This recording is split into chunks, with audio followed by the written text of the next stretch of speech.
Alright guys, just about to have my first meal of the day. It's about 9 o'clock, oh it's almost 9:30 now. So I've pushed everything back just so, I know today's going to be a long day, so I'm having all my meals a little bit later. That way I'll go to bed sort of satisfied and not so hungry. But before I cook up my first meal, just doing a bit of meal prep. So we've got some sweet potato. If you've been a subscriber for a while, you would have seen how I do all this. Just got some cinnamon sprinkled on there and some chicken breast. Now at the moment, seasonings I use are these three here, and that just helps, you know, give it some flavour, the chicken breast some flavour. I also cook it on barbecue, so grill it on the barbecue, and yeah, it tastes really good, so give that a go. Alright guys, so first meal, so basically we've got eggs, oats and some blueberries and stuff.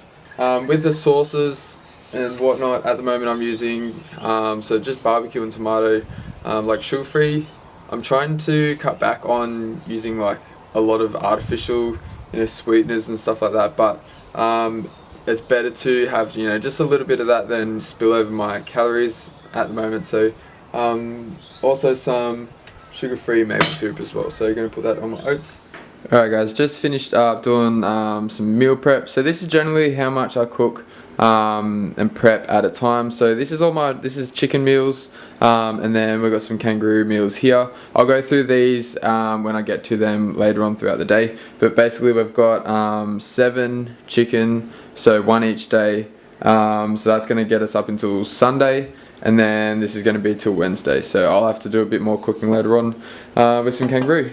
Now I haven't had any problems with like food going off or anything like that yet, so you know, if something like smells a bit like I'll smell it before I try it, obviously. But you know, at the moment, you know, prepping 5, 6, 7 days in advance, it's fun. You know, just as long as you keep it in a you know, in the fridge, keep it nice and cold, and yeah, it should be sweet. Something else I also recommend you guys getting, instead of using plastic, I use glass. So these are actually all glass. And then they've got like proper BPA free lids as well. They're all microwave proof. They're a little bit expensive, like these are about $10 each, so there's, yeah, I spent about $100 or something so far, so but definitely worth an investment because, you know, you just re-wash them, don't have to throw them out. Alright guys, bit of a pre-gym snack. So we've got a rice cake with 28 grams of Reese's peanut butter, and then we get another rice cake on top. So I actually get 2 of these today, so this is the first one, and you'll see the second one later on. Alright guys, post-workout time. So we've got some fish cooking here. So this is 1 serving of hoki, doesn't look too great, and also got to have 1 packet of these. So the reason why I use these is basically because we don't have a rice cooker here. Plus it's just easy and consistent as well, like serving portions. So instead of having to cook, all I have to do is microwave. Also had 2 rice cakes, 25 grams of honey, and a protein shake straight after my workout. Then I had a client, now I'm eating some food. So yeah, that's post-workout done.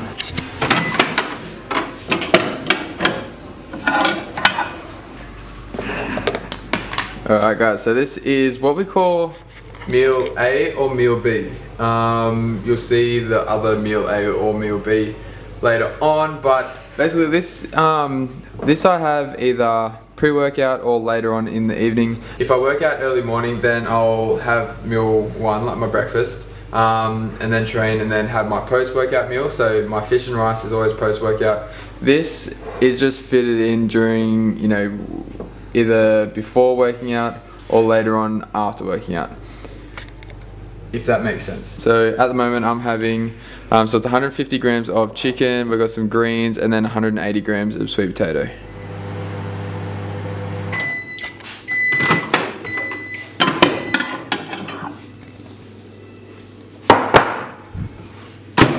Alright guys, so this is my meal B. So it's pretty much the exact same as meal A, the chicken meal before.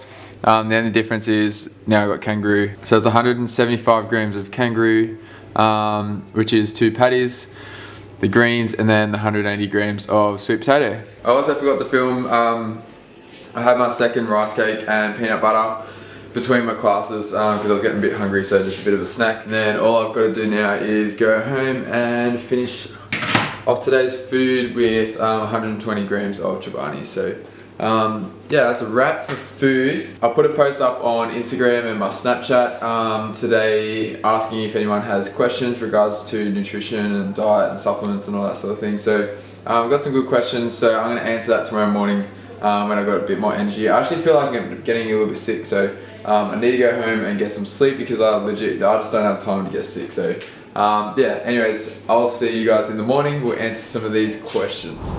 Alright guys, like I said in yesterday's video, so I'm just doing this the day after just because I was very exhausted yesterday. I'm feeling good today. I feel a little bit crook still, but yeah, I'll just make sure I'm drinking plenty of water, getting my vitamin C in, and just looking after myself, staying warm. I've got like 2 jumpers on.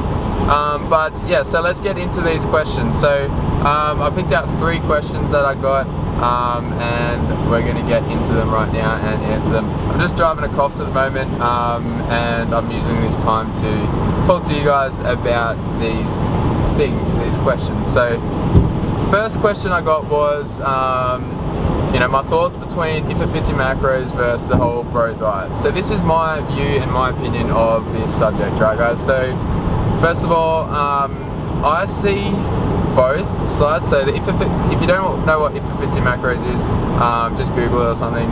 But basically it allows you to eat whatever you want as long as it fits into your macros, so your proteins, fats and carbs.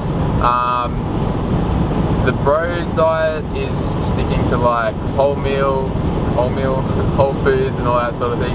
Now, how I see it, I see both of them as if it fits your macros, right? So this is how I view it. So both if it fits your macros, and then the only difference is what type of foods you want to eat.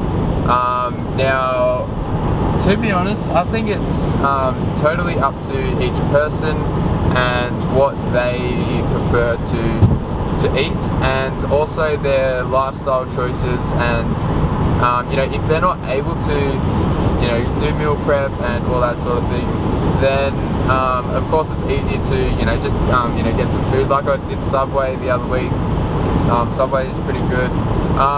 Personally, I like to do the whole bro diet just because it's easier. I can get a lot more volume of food as opposed to eating out has lots of like carbs and fats and stuff, which can use a lot of your calories up. So that's why I personally choose to use lots of the whole foods and the bro diet, typical bro diet food. So that's my take on that. The next question I got was in regards to abs and ab training, which still involves nutrition as well and diet. So the question was, should you train abs even though you can't see them, even if you've got like a higher percentage body fat? I mean, to be honest, yes, like you do. You don't need to do. Okay, this is. Everyone has abs. It's not like if you don't train abs that you don't have abs. It's like a bicep. Everyone's got a bicep. It's not until you start training your bicep that it grows.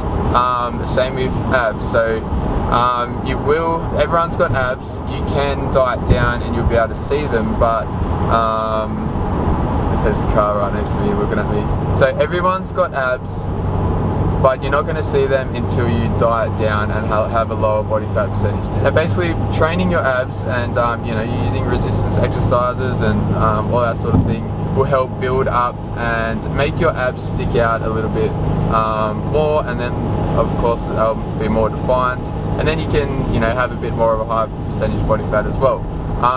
Unless you're genetically gifted, probably like myself, I can be quite high body fat percentage. So if you want abs, number one, probably focus on your diet and nutrition, so cut your body fat down, and then obviously train them as well, because then you want them thicker and able to pop more.